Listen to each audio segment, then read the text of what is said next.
So we do I have to one ask question. You know what the GOAT's number was? 23. And the thing about this podcast, REI Baddies, they also have 23 episodes in their first year. That tells you they are the GOAT of podcasting right now. They're filling the space between OGs in the business and brand newbies. They are absolutely killing it. And also, we need way more women investors that are doing podcasts. Why? Because right now, there's proof, scientific numbers that are telling us that more women are entering into the business of real estate investing and developing than ever before. Here's the thing. You got to go check out their podcast every Monday morning at 6 a.m. These guys are such baddies, that they drop an episode early in the morning because only early birds catch that worm.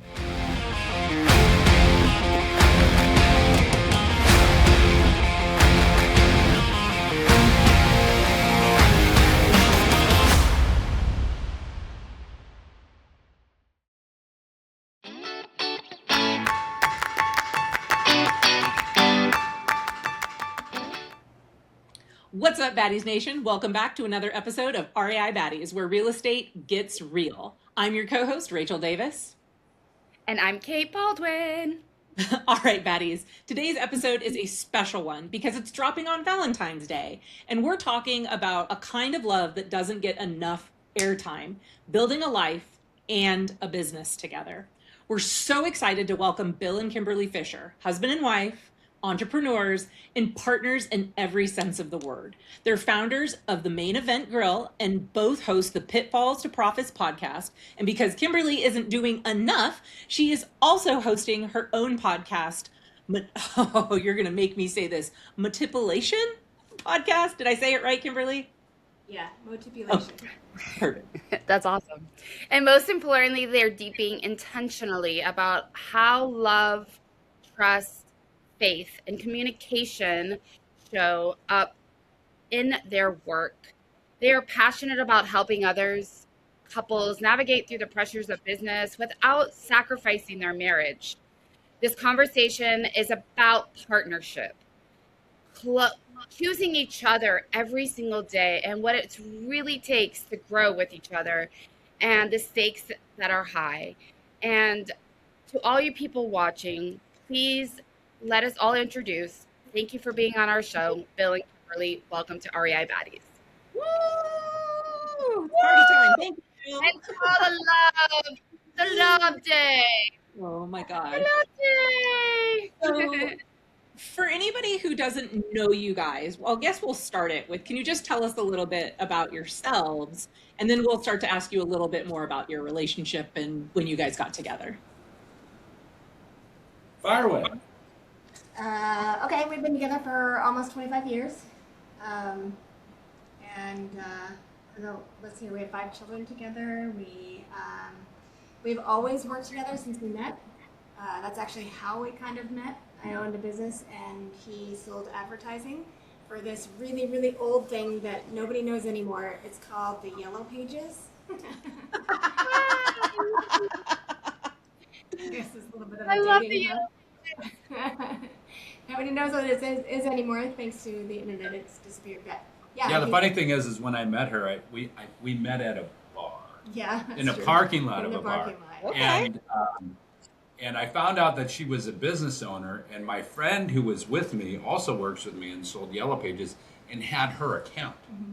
And I traded this huge account that I have. It was like a $3,000 commission for her little business card size ad, which was like $150 commission. So I was like, you got to trade me. I will give you my best account. And so I gave my best account so I could bring her in and get to know her. And I did.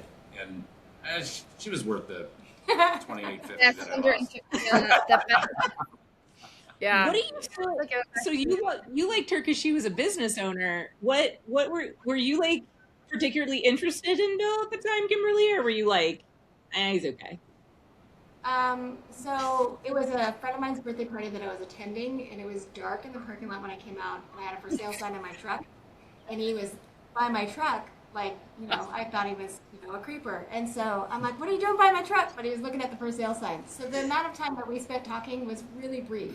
I handed him my business card and said, if you're interested in the truck. I was pretending to look at her truck. So I gave him my business card and said, give me a call tomorrow. So the next day I was like, I don't even remember I just don't. I was like, sure, I already know what I'm advertising. I've already dealt with it, so I don't know why I'm going to come meet up with you. I was I'll like, meet with this you. chick is friggin' hot. I have to know her. Aww. It was really sweet. He is incredibly handsome. But I used to have hair one day. I was gonna ask, but I didn't want to put you on the spot. I was. No, I wasn't born this way. I mean, I was born this way. You were technically born. We were all born that way. Kate, do you want to ask the next question? Yeah, I mean, you obviously, what is like the one, like, what's the one way your love has matured since you started business? Like, I mean, you obviously just told us you started businesses together since day one. And just like over the years, maturity, like what has matured, what has changed? And I mean, you know what? Let me rephrase that question because I think we need to start with like, what was your first business together as a couple? Since you obviously had one, you were doing yellow. What was the first business y'all did together? So her first business was a cleaning business. She owned a housekeeping business called Time Porters. And when I left the Berry Company, which was the company that I used to work for, I was like, well, I wanted to be around her every minute that I possibly couldn't stand could. to be apart. Yeah.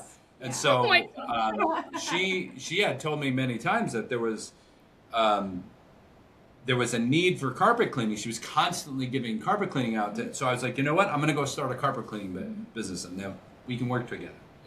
And so she owned the housekeeping business, and then I started a carpet cleaning business. Knew nothing about it. Went and took some classes and bought a carpet cleaning van and a whole bunch of equipment. Figured it out. Ruined a bunch of carpets in the meantime. No. Did you really? I did. I soaked them. I mean, I don't know if you ever heard carpet clean. Like I would just go in there and spraying them, and you'd hear sloshing when I'm done carpet cleaning. And I learned really quickly that that's not how That you is clean not carpet. how you do it. Yeah. We learned the hard way, that's for sure. I learned the hard way cleaning houses too. I bless those people for being willing to pay for our services. But we actually did that, and we expanded. We went into water and fire restoration and all kinds of stuff. And I actually cleaned houses. I tried to get out of it, but I had these wonderful clients that I just felt so bad that I didn't want to let them go. So even when we started other businesses, I still cleaned houses once a week, and I did it for 21 years. And the only reason I still don't do it today is because during the pandemic, I got really scared that I was going to get my clients sick. So I told them I can't come anymore. Yeah. I want you to be somebody that's not going to be exposing you to possible germs. So.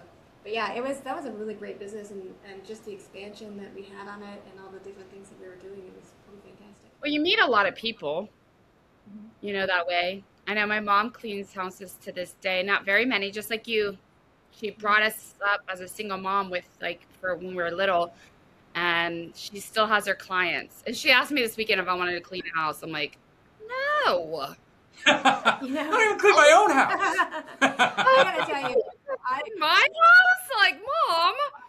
No, and honestly, I would have helped her, but the ladies, her washing machine doesn't work that well. I've done it for her, and then if it rains, I usually put all this stuff outside and let it dry, but anyways, touche. especially for single moms. So when did you... I don't know. What was that, Kim? Say that again. I said I highly recommend it for people, especially for single moms and people that are starting out. It's an easy business that you can start today. You could just take a vacuum cleaner and some products, and I have helped other friends start it, and I have one friend that she says to me all the time. She goes, "You have ruined me.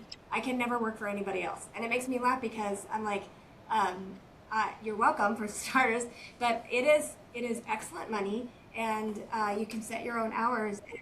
And there's so much opportunity out there. There's so many different avenues to go with it. You don't have to be cleaning somebody's house where they live there. You can be doing new construction or Airbnbs or things like that. We ended up we cleaned brand new barracks, base. We did all kinds of crazy stuff. That's cool. Awesome. It was a good business. I was going to say, do you mind if I parlay to a new question? Sure, go ahead. Yes, go for it. Sure. So So one of the things, my husband and I are obviously, we are learning how to build business together. And one of the things that I really appreciate about you two is you never, at least on the outside, appear to be as angry as my husband and I have been at each other when we've been doing this. We hide So that. I would love for you to explain for myself, selfishly, but also other people in the audience, how do you navigate disagreement without letting it turn into resentment, particularly with money and the stress of your businesses? We have ground rules. And honestly, I want to give you a little bit of backstory. We get along really well now, but we didn't before. And right around 2007, I think we were at 2007 we've been 5 years married. We actually were filing for divorce. So, and it's mostly because we both come from a little bit of a different background. We have a different understanding of businesses and our personal lives, and he's very much so a visionary. I'm very much so an integrator. And you know, when you are dating, those things are exciting because they're opposite. They're not like you. But then you come together and you're like, wait a minute, You're not like me. You're not like me, and I want you to be like me. I want you to. Why aren't you me? Yeah, I want you to be afraid like I am. I want you to fear. I want you to stress about money, and I don't want you to spend money, or I don't want you to save the way you do, or whatever. We're very opposites.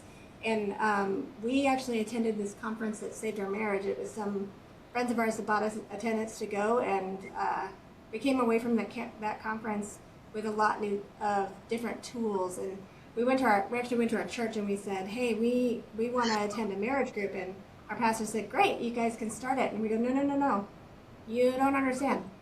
We need it. Marriage group. And he goes, you guys are perfect. You'd be just the greatest people to lead it. And we're like, I don't think you understand. We don't like each other right now. Like, you might want to reconsider running this group. I know. We're going to be like the case study. But we did start it. We had, I think, 9 couples that came to that first meetup, which was amazing. And a lot of the couples that attended are still together today. We led that group for 12 years. And the biggest things that we learned were you have to have ground rules. Like, for instance, you can never say divorced, because if you ever bring that word up in an argument, you'll never ever get to the deep level that you need to, and you'll always be on guard. So you just never really, you can never get past some of the arguments that you need to get past. And in order to get past an argument, you have to be able to communicate all the way through the argument. Right. And we don't yell at each other. So if you're getting to the point where you're starting to raise your voice, the other person reminds them, hey, if we need to take a break, we take a break. A great example Bill will say is when we take breaks, we explain that we're taking a break. It's not we're leaving and packing up and never coming back. It's, hey, I need 10 minutes, and I will. Or I'm going for a drive. I'm not going to the bar. I'm just going to go clear my head and come back. Yep. And then no name calling. Name calling is big. Yeah, that's really big. You have to be really careful. And then, there's just something about swear words that changes the game in an argument. And so. Shit, yeah, they do. Rachel Davis. I mean, come on. We swear words are not a problem. It's just when you're already heated, they bring a different energy into They do bring another energy. Yeah, so we have ground rules so that we don't, so that when we're having our discussions, we're able to get past and heal. And when we hit a crossroad and we can't seem to see eye to eye, and I think I'm right and he thinks he's right, we'll take a break. But when we come back together, we have a magic sentence that we use. Yeah. You mean more to me than this argument. Yeah. That in itself, because most of the time, we're not really arguing about what we're arguing about. We just want to be, I want to know that I'm valued, and I'm heard, and I'm seen. Yeah. And I don't have to win. I just want to be seen. And that's really what it comes down to. And that's a magic sentence. Even though I know he's going to use that sentence, it works every time.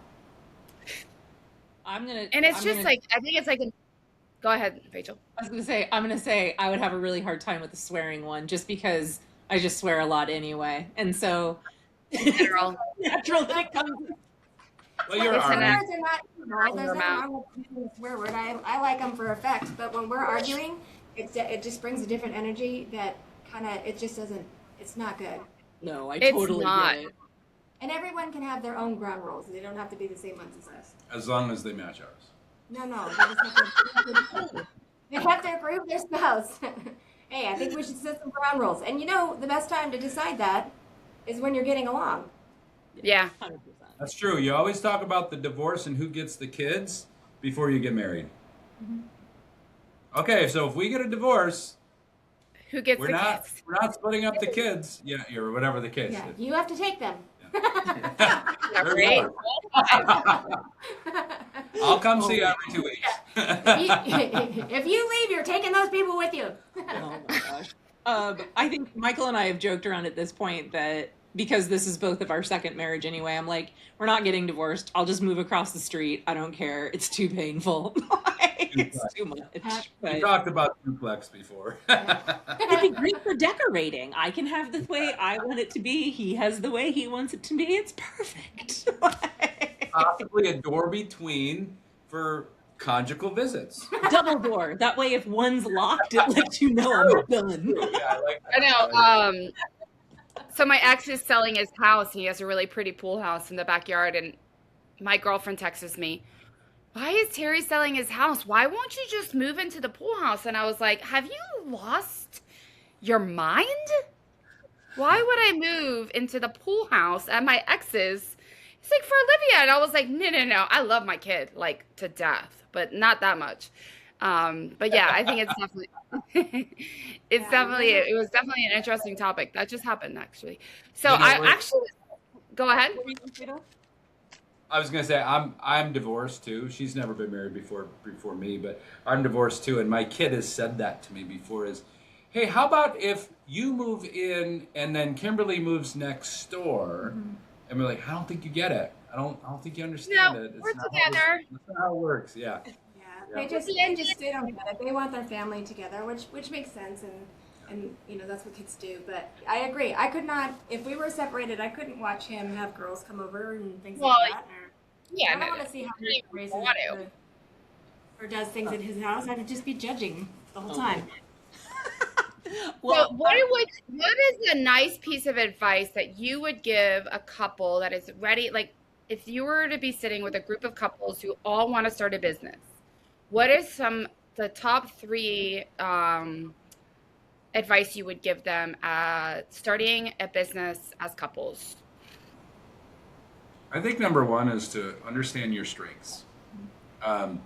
Know what you bring to the table first before you decide what you're going to do. Because if you're going to start a shoemaking company and none of you can make shoes, obviously it's probably not a good fit. But like what she was saying is, I'm a visionary, she's an integrator. I love to go out and find the deal. I love to go out and dig up something new and exciting. She does not. She's like, because I know what that means. You're going to drag in your dead carcass or that pile of crap that I have to sift through and turn all the gears and make it work, turn it into a machine. Bring me a job. I bring her a job. It's exactly what happens. Is like, okay, I came up with this great idea. And then she's like, no. Yeah. This is what we call me. I'm where dreams come to die. That's what Oh, Bill, poor Bill. So that actually leads to a really interesting segment, Bill, because you talk about like knowing yourself and what you each bring to the table. But with that comes a lot of trust in that other person. So I would love for each of you to tell a moment where you had to lead the other one and the other person had to trust the other one in your business.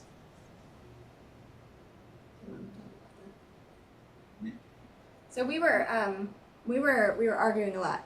So you had said 3 different things that we would tell people.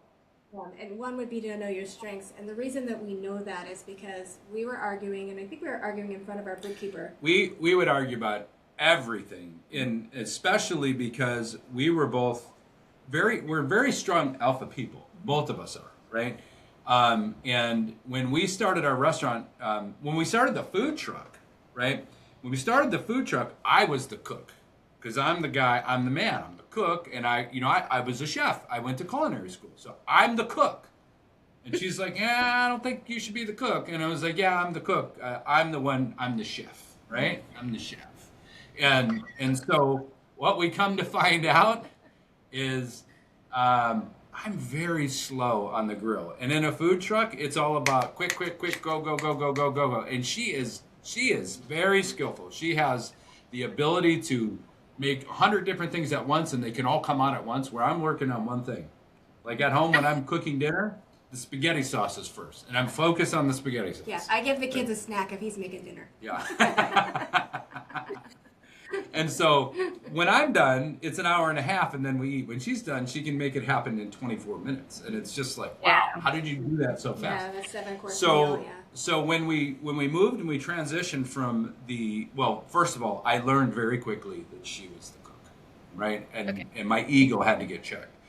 And then when we started the first restaurant, we owned 2 restaurants. When we started the first restaurant, I was in charge. And the kids used to make this big joke all the time, like, do you know who I am? I'm the son of the CEO, right? And so it was always the big joke. I'm the CEO, she's the CF. No. Right? Yeah. And so, yeah. And so anyway, very quickly we learned that we were fighting about everything, because I had a very strong opinion on how that business should be ran, how the burgers should be made, if the lettuce and the tomatoes should be under or over the burger, and where the sauce should be, and the presentation, and how fast it should be, and whatever the case. She also had the same opinions, but different. And Efficiency. yeah, and so we constantly butted heads. And we got to the point where we were fighting about everything. And so at one point in time, long story short, sorry, one point in time, I realized, I was like, you know what? I love you more than this business. And I think the best thing for us to do is for me to leave the business and go home and work. And I will handle the marketing, because I know I do that well. And you run people well, and you run systems well. Yeah. And we learn this. Interesting. We didn't actually know that until we had this fight in front of the bookkeeper, and she goes, you guys need to read the book E-Myth. And I was like, E-Myth? And so we both read the book. It was the first time we'd read a book, well, not the first time together, but it was business-wise. We've read a ton of marriage and family books, but business books. And Rocket Fuel. And so E-Myth, and then we read Rocket Fuel. And when we read both of those, that's when he realized his skill set wasn't leading people, and he was coming into my lane and telling me how to run my lane, and then we would fight. And then he's the visionary, the marketer. He's amazing. And like I said all the time, I'd still be in the food truck if it wasn't for him. We wouldn't have become a restaurant, because I get so focused on, this is what we're good at, let's just keep doing what we're good at. And so, those 2 books really transformed our understanding of how we are very, very different, and that's good. And differences are good. Yeah. Good. And lean into that and just go, look, you that. become really good in this area, and I'll become really good in this area, and we'll come together and build something amazing. And this is my favorite story from Rocket Fuel. Walt Disney, Rocket Fuel talks about how it does take an integrator and a visionary to be successful.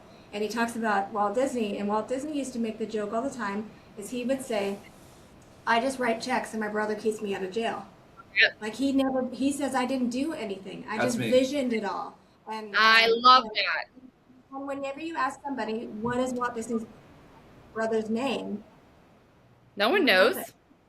Yeah, his name is Roy. So I was like, okay, look, I'll be the integrator, but I'm not Roy. I hate that. I want people to know me. I want people to know me. Jenny, that is such a great story, and it's so true. It is such a good thing. And I think that's honestly, not to bring up Rachel and I, but I think that's really why we connect so well, because I'm the visionary and she's more like, no, we gotta do it like this way. No, Kimberly. You can chase a whole bunch of rabbits and then you lose them all. That's my philosophy. But I do think that you have to chase enough rabbits so that you're not just doing the same thing, because innovation both comes from visioning and doing more. And if we were stuck in a food truck, I would be dead today. What's that Rocky quote? Oh, it's somebody asked. I got gaps. I got gaps. You got gaps. Together we fill each other's gaps. Yeah, somebody asked yeah. Why did him and Adrian work so well when they're so opposite? But it's true. Well, and in any partnership, that's what you have to understand, is that you're not going to be the same people. You're going to be different, and those differences are good. I have a little thing on a tile that says not wrong, just different. Because Yeah. it reminds me that just because Bill doesn't see things or do things the way I do doesn't mean that The it's right way. wrong. Huh? Just means that it's different. I And I'd love be a that. spoon in the mud. He's the big joker, and I'm the boring, let's make sure that all the T's are crossed and the I's are dotted and yeah. Well, He's the Kimberly, reason then can you tell me, Bill told me when he told us, I mean, when he trusted you and leaned into you, when's the time you've trusted Bill in the business and been like, maybe I need to take a step back and is Yeah, the tell market. us that. No, I'm kidding. Actually, it's when we joined Sub 2, believe it or not. No. It's when we moved to this house. Okay, so in the process of like all these things that we've done in our lives, we took the Dave Ramsey plan, and we loved it so much. We ended up getting, it's before we started Main Event. We paid off $80,000 in 8 months. We went all in. We sold everything. We worked our butts off, got debt free, money and savings, changed habits, really, really changed our lives. And then just before, my brother-in-law, he was in real estate and he was going to Bigger Pockets, the conference. And right before we went to that or after, this house that we live in right now fell into our hands. He was we had a friend that knew the person that lived in the house. And Bill's like, we have to buy this house. And I go, no, we're doing the Dave Ramsey plan. We have to pay off our house first, and then we can buy more real estate. But we owed $390,000 on our house. It would have taken us, 50 years to pay that off. And, and he's like, no, we need to do this. And he brought me over to this house, and I was like, I know you're right, but I'm terrified. I'm terrified of having 2 mortgages. But this house is 3 houses in one. We do Airbnb in the summer, and then we midterm rent the other two houses in the wintertime, and we basically kind of live here for free because the house pays for itself. Yeah, that's And amazing. incredible investment, and it increased in value by 1/3 since we've been here in 3 years, and it's amazing. But I had to come here 3 times, and I really had to pray about it, and I was scared, very scared. And then we joined Sub 2. And that was another moment where I had to go, okay, I trust you. And then Gator, and then Gator, and then owners. So 100,000 later. Yeah. So I have a quick question for you all guys. these properties we own everywhere. I have a quick question for you because I see that we're at 28 minutes. I don't know how long your podcast goes, so if we need to do shorter answers, let us know. No, we always schedule an hour. Oh, an hour. Okay, good. Yeah, we always schedule an hour just because, quite frankly, I think that's kind of where, we believe that's where you get the most gold out of it, right? When people can take the time to really explore those answers. Because there's obviously questions too on here that I'm like, well, they've already kind of answered them, but Kate and I will think of new There's ones. a lot of stuff that it's all kind of coming together. Like our site, this is definitely a unique segment because it's Valentine's Day. We really wanted to focus on your love and how relationships, building a business and a marriage was like our primary focus. And so you're like our special. You're the special Valentine's Day. Is interesting that you say that is that we're going to be leading a group for Owners Club. I don't know if we were going to segue into that or not, but let's segue. Owners Club is having us lead a special marriage group for owners clubs, and not necessarily a marriage group. It's called When Your Partner Is Your Partner. Okay. Did you guys put that somewhere? I feel like I read that. I posted it about a month ago. Yeah, I feel like I read that, and I was like, well, what about people like me? Yeah. Well, you're not the target audience. That's what we're calling it, when your partner is your partner. When your partner is your partner. Yeah. Tell us about that. What are you guys doing for that? What are we doing? Well, tell us about that. It's going to be like an 8 to 12 week study that basically kind of goes through some of the questions that we're talking about now. Is, hey, how do you get along together? How do you decide who's going to be running what? At what point do you give up control of something over another? And how do you live peacefully and in harmony with each other and still go home? And that's the thing, is most of us don't go home. We are home. We're working together all day long. And so everything transposes to the other thing and transfers over. And it's like when you're at dinner, you're talking about work because all you do is work together, right? And even if we say we're not going to talk about work tonight and we're putting our phones face down, first person, Wow. blah, blah, blah, has to do sexual fit. What? No? Doesn't work. Never pans out, ever. Anyway, so... Oh my gosh. So I don't know who your partner is, if your partner is your partner, but anyway, so it's how do you get along together? How do you work together, and how do you not want to kill each other sometimes, but how do you stay in love? Yeah, and I think you pinned it right on I think you pinned it right on the head. I mean, honestly, being able to really figure out each other's strengths and each other's lanes and understand that, I think by you just, and I actually think it's funny that most chefs aren't even the owner of, a successful restaurant. A chef isn't usually the owner successfully, True. obviously they come in, you got like the chef, and I mean, I live in Key West, so we have a lot of chefs that like these smaller restaurants, right? They're known name chefs. So when you were saying that, I just read this whole article on chefs. I love chefs. I think it's fascinating. That Black Rabbit, I don't know if you guys seen that show yet. It's very interesting. A little dark. But going back to what you were saying, and I was like, man, maybe they should neither of them should be the chef, like if they, and I was thinking that in my head. So do you have a chef now?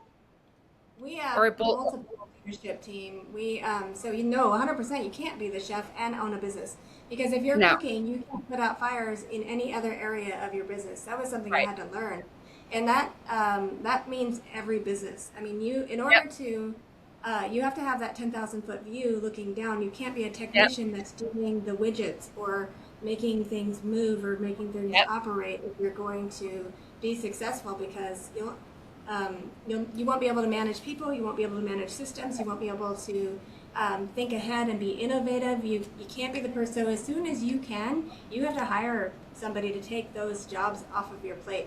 We actually teach about business and how to operate your business better and how to look at all the things. And the first thing that we like to talk about is exit strategy. You have to have a big picture idea of where are you going with this, because if you don't, you will get caught up in being the one that does the thing. I was the one that did all of the cooking, and even when we started the restaurant, I was doing all the cooking. And then a friend of mine that used to be in restaurants, he said to me, you have to stop being the cook, because if you're the cook, you can't see anything else that's happening. And he said, it doesn't even matter if you're the fastest and most efficient. You have to stop doing it. Or if Bill's better than you. Or if Bill's better, yeah. Yeah. But I, we It could feels, argue. We had a competition and I won. Oh, here we go. He It was, says you know it was fixed. They even told us it was going to be fixed. Oh, my goodness. Here we go. And I love that. So, I mean, this is really cool. This is good stuff because, I'm an entrepreneur my whole life. And I think at the end of the day, like, you definitely need to, like, delegate. Delegation is such an important thing. And it's so hard, especially for entrepreneurs that are starting off, they don't have the funds. And back in the day, like, we didn't have AI, we didn't have internet, so like, now it's like, oh, well, just hire someone from the Philippines. And I'm like, who, and I think it's very important that is something that new businesses, new couples, they do put that into their first chapter of starting a business, is learning how to delegate and finding people to do the stuff that you just either can't do or that you don't need to be doing because you could be using your time somewhere else wisely.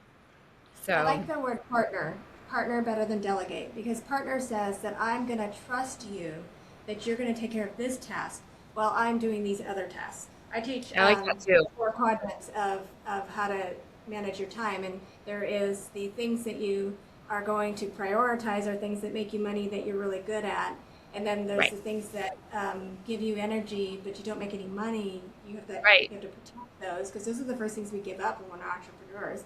eating healthy, exercising, getting enough sleep. We don't protect those. We give those up because, well, I got to work harder. I got to work harder. And then you have to partner with somebody because you have to trust that you can't do everything. So you have. So to is that partner. why I don't work out? I have to give it up. I have to give this away. But it's partnering. It's like, I'm not giving it away. We're sharing this responsibility, but I'm trusting that you're going to do it. And that's how you do this well with your spouse, because you're partnering together. That's why we're partnering. See that, Rachel? I have a partner. Yeah, you guys are sharing it together. Yeah. Sharing the burdens together. You guys are sharing. Going back to what you were talking about with the course you're writing, because I know you guys have been doing this for a while. When are you launching that? When are you launching your like marriage couples? It was actually supposed to be this week, but we moved it, and we're back in communication with New Reach again on that. Okay. So it's probably going to be in March after Squat Up. Okay, very cool. I just was like, let me make sure I tie that loose end up, because that's interesting, obviously, to me from a personal. Yeah, no, that's really reason. cool. I guess another question I have for you guys: what does success mean to you now, not individually, but as a couple? What does success mean as a couple? Yeah. I think, if you just break down success in the first place, is understanding that you're achieving your goals. And when we can be aligned, and we can, first of all, like, we have vision meetings all the time, and it's like pulling teeth for her, because I'm always like, yeah, this is where we're going. And she's like, no, we're not. It's not at all where we're going. And so we have to realign. And once we realign, and then we're setting our goals for the same thing. Like just yesterday, we had a meeting, and we're like, okay, so this is where we're going. We're buying 20 Section 8 homes. We're buying 330 plexes this year, or 230 plexes this year. And the reason why we're doing it is because of this. And when this happens, we go here, and this becomes financial freedom. And then we both go, okay, yes, we're heading in that direction, and let's move forward. And so that, to me, is success, is when you can, number one, align your goals and visions, but number two, be on the same track with each other. Not always going to hit them. Not always going to hit your markers. Not always going to hit your KPIs. But as long as we're moving forward in the right direction together, that to me is success, because most partnerships, most couples are constantly doing this. Constantly. They're not moving together, they're moving away. And that is not the version of success. What's some advice that you would give to couples that are already successful in their business but are having a hard time connecting? Okay, at this moment, they're at their weekends. They're just like annoyed. What was some advice that you would give them to get through it? Because you did it. You both did it back in 2007. So what I was going to say... You went to church and you started a marriage counseling, but something else in that. That's what I was going to say, actually, is the Bible says in Ephesians 5:33, I think it is, yes. Is to live with your wife in an understanding way. And that means that you understand that she is going to be different than you. Yep. And wives to do everything your husband says. Isn't that what it says? It does kind of say that. There's a lot in there. So, I'm pretty sure it says something like that. the first thing that we learned, I think, that is really, really important is that your spouse is not your enemy. That is super important to remember, because when we're doing this, it's usually because we are thinking that you're my enemy and I want this and you don't want this, and so I have to fight you to get what I want. And I want security. And I make the joke all the time that women have an extra organ in our body, and it's called the security gland. And Bill loves to be a visionary, so he'll spend every penny that we have and not even be concerned. And I'll be like, I gotta be able to pay the house payment. I gotta make sure that I can buy diapers and food. And I don't feel safe when we're broke. And we've never been broke, but it makes me feel safe. Well, I mean, like, we've never been anyway, regardless. I have, my security gland needs to have this amount of money sitting in the savings account. Yes. Nobody does, so that I can feel safe. And that's different from him. He can go right up to the edge of the cliff and dangle his toes over, or maybe even swing a leg over the edge, where I'm 10 feet back going, I know it's there, I don't need you to show me. And we just have different comfort levels. And so just understanding that we're not enemies, that's a huge one. And that's like I was saying, to align. Yeah. And when we align, then we realize, okay, he's not my enemy, she's not my enemy. We just have different ideas, but once we come up with the same goals, now Right. we're moving forward together. Now we can. I mean, I like what you both said though. I like how you were like, I think it's also finding like your avatar, and I think that's so. I just got into the avatar thing when I met like the whole pace thing, and before that, it was just like the love language, I guess, for me. I'm a pastor's kid, so 5 love languages. Like, my mom's always pushing these books on me now. But yeah, I think it's interesting. Like, I think for a lot of times that partners, what they end up doing is they argue because they're like stepping into each other's lanes and they're trying to fix the other person or make the other person act a certain way. And I'm only an observer right now. I've been an observer for 12 years. So if anyone is out there on Valentine's Day that wants to ask me out on a date, I am looking for you have to love Jesus. You have to be at least 6 feet tall. You have to like to fly 6 feet fish. tall. Come on. All right. At least I'm most of going to us switch have. it to a question rather than I have date. to do that because it's Valentine's Day, guys. Come on, man. I mean, come on. If I wasn't gonna put my little, huh? I said, make sure you give your Instagram handle so where people can send their resume. Respect, love, Oh, Kate. I'm gonna send you a 5'2" dude. And you're I gonna guarantee. that with them. 5'7.5". Oh, no way. All right. No, but I'm- thank you. It's been awesome. I'm sorry. I know that was. I can totally take that out, but We'll get and you a also phone book. We'll get you a phone book. We have some in storage, I think. All right. Oh my God. insecurity. I honestly can tell you, like Rachel said, that you guys were going to be on our show today, and that this was going to be like the perfect couple to have on our show today, and she nailed it. So I want to stop. I want to say it has been an absolute pleasure meeting you two, like sincerely. So thank you for being on our show today. That I was just, fun. We Thank do you. have one final question to ask them, though. And this You are I'm on. really looking forward to asking Bill I in particular. So I would love to know, what does it mean to be an REI baddie, Bill?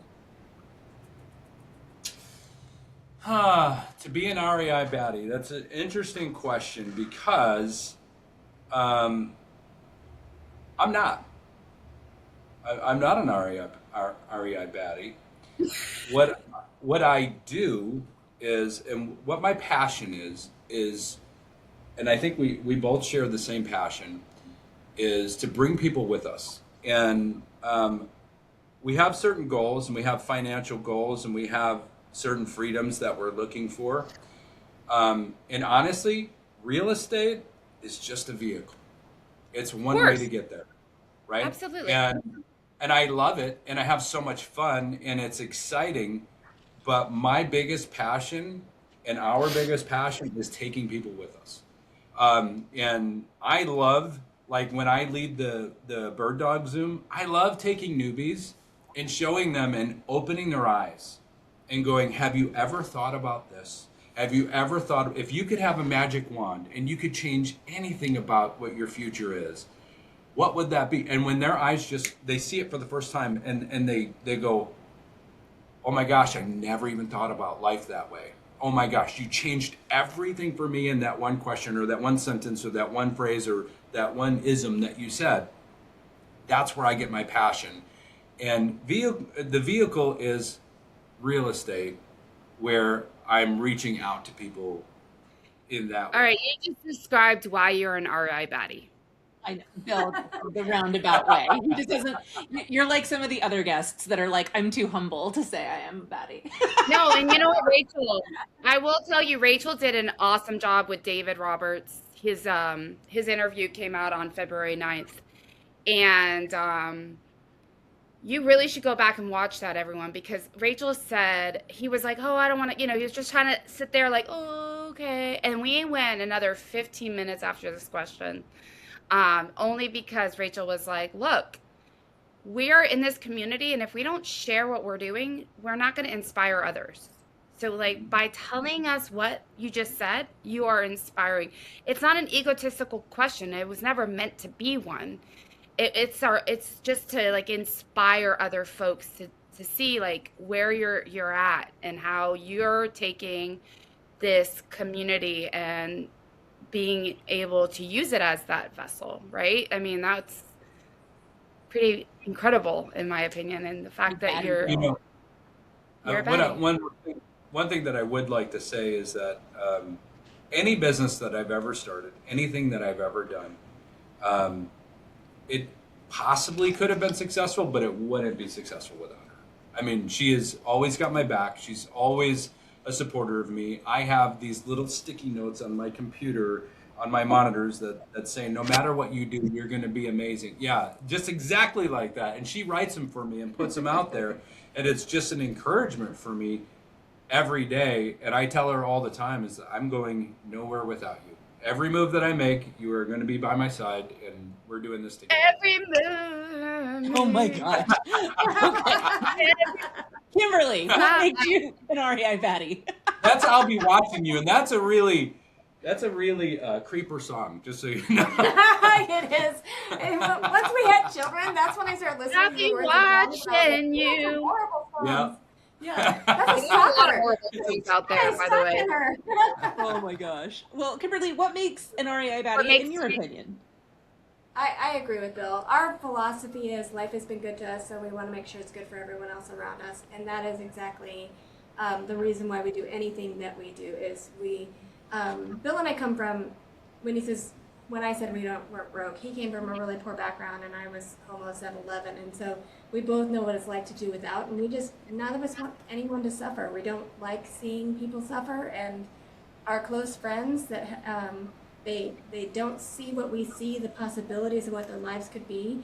And so we're constantly trying to bring everybody with us. Wherever we go, we want to take everyone with us. And I think that's what makes anybody great, is when they realize that there is a way to success. I can see the path, and they grab out their dull machete and they start cutting the way and saying, everybody follow me. Yeah. I think love that's that. why we're so attracted to the sub-2 community, because I mean, if you think about it, like Pace doesn't need 99% of us, but he pours into every single one of us. Every one of Anybody us. everyone who says me first, help me, he's willing, right? And that's, I think, why we're so attracted to the sub-2 communities, because we have the same heart. We want to see other people succeed, and I will do anything I can to help bring you with me, or lift you up. And so I think that's the reason why we're so in tune to it. Well, then Yeah, we that talked leads about us to that a the lot. question of how do people come at you correct, Bill and Kimberly? If someone wants to work with you, how do they reach out to you? So number one, I lead the Bird Dog Zoom on the sub-2 calendar. I know this isn't going to be just sub-2 people, but if you are part of the sub-2 community, you can find us on the sub-2 calendar. It's called Earning with Owners, Bird Dogging, Earning with Owners. But my Instagram handle is Bill Fischer AK, and also Bill Fischer AK1, because I couldn't decide. And then so she has, what's yours? Kimberly Farmer Fisher. That's my Instagram. That's pretty much. But I have a KimberlyFischer.com is the best way to reach me. FISCHER. FISCHER. KimberlyFischer.com. All those emails come to me. And then you can also reach, if you look on the web, billsbuybox.com. Okay, cool. Yeah, we'll put everything. Hey, everybody out there, all this is down in the description. Obviously, He's looking for a How to- bird dog for you right now. Apparently, we found one. Oh, the dog. on your first home. Awesome. Hey, thank you, Bill and Kimberly, so much. For this episode. And just for anyone watching, please smash that subscribe button, ding the bell, comment with something you learned from Bill and Kimberly. Really, I think the biggest thing that I would love to see our audience do is write what they learned from Bill and Kimberly today, because there's a lot of nuggets in here that are not projected when we're just talking real estate. And the reality is, when we talk about, this is a relationship-based business, they don't get more relationship-based than being a married couple in business. So until next time. Well. Go ahead, Sorry. Bill. No. I was saying, you Say know it. as well. You work with your husband, and there's a lot of trials and there's a lot of struggles. But man, I got to tell you, there's so much blessing when you learn how to do it in harmony and you learn how to respect the other person and lift that other person up. It's one of the most rewarding things that you could do is work with your best friend. And the grass ain't greener on the other side. Let's just say that. That is true. Until we find Amen. a new boyfriend, stay batty. Stay batty.